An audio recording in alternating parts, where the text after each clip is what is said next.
You're all just like very used to being comfortable in America, or like the idea of Mhm. not of being uncomfortable is just so terrifying that like most of us never really do like anything of worthwhile, just because there's like a 2% chance it could go wrong even, you know.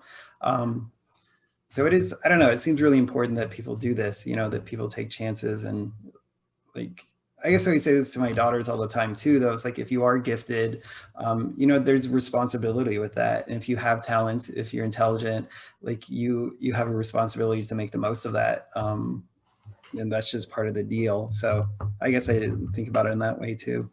Being an author, he's really proud of what I've done and what I'm doing.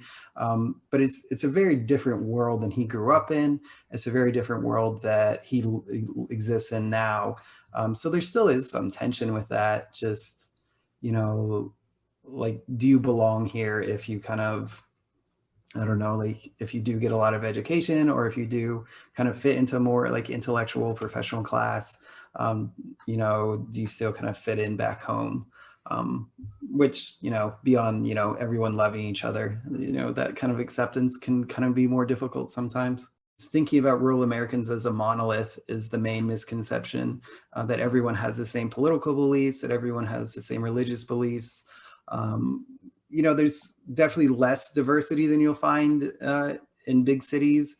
Um, but it just kind of misses the point to think, you know, that people don't exist with different views in rural America and different needs. Um, I think so.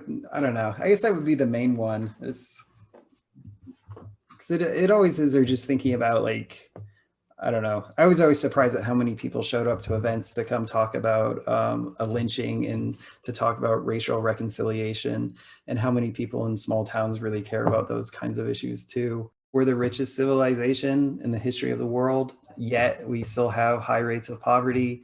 Yeah. You know, we don't let people have access to healthcare. Um, you know, like nobody should be starving in this country. Like no public school should be dilapidated. um, and I think, you know, just like I'm a big subscriber to the theory that, you know, a rising tide raises all boats. And I feel like we have so much potential to do that, both for people in the country and for people around the world too.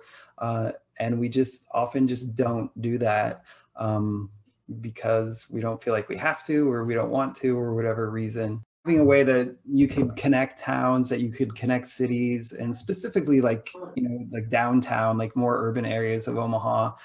If there was some way to connect those with public transportation in a more a way that's more accessible to people to use throughout the day, things like that, I think would really connect the culture a lot. Because it does just get like, even within Omaha, I feel like we have our own pockets where it can be like a pretty segregated city in a lot of ways, racially, culturally, you know, by class. And there's just like these walls that get it set up. And a lot of times, like our transportation setup emphasizes that or reinforces those divisions. Um, so like the more you can get people across borders, the more you can get people, you know, to share a bench together. I think that's how you really get, you know, get people to understand each other more and to care more about people's situations, even if they don't live in the same kind of place. You know, just like coming from, I guess, more my background and talking to my grandparents a lot about when they grew up in the Depression, and, you know, what that kind of meant to them. I think it still just kind of comes down to comfort. And even when in my life growing up, seeing where my parents always lived paycheck to paycheck, you know, we had a lot of privilege in many ways, you know, like we never like, I don't know. I never felt like they were going to lose their house, but they weren't ever comfortable enough to, you know, really relax at any point. Um, so I feel like in some ways that's like maybe the middle class American dream, and that's more my interpretation of it. There, that's attainable mostly. You know, the I think like public schools has always been the best way to get people to that point. Um, and the best way to help, you know, probably most people in their lives, you know, have been in the most diverse atmosphere, had the most diverse group of friends when they were in elementary school. And then it seems to like kind of like self-sort in some ways after that, or maybe not self-sort so much. But I think it is, you know, that kind of general basic American dream is still attainable.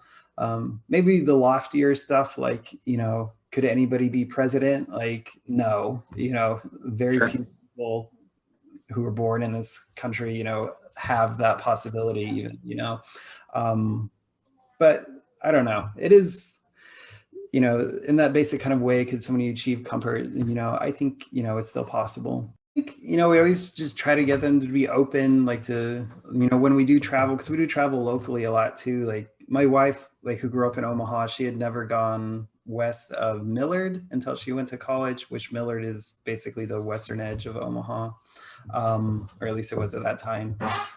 So just like kind of that openness, but also just to try things a lot, like if you have an idea, give a go at it. And, I think when I was younger, like I was just so afraid of failure and afraid of being embarrassed all the time, that I just rarely actually tried to do things.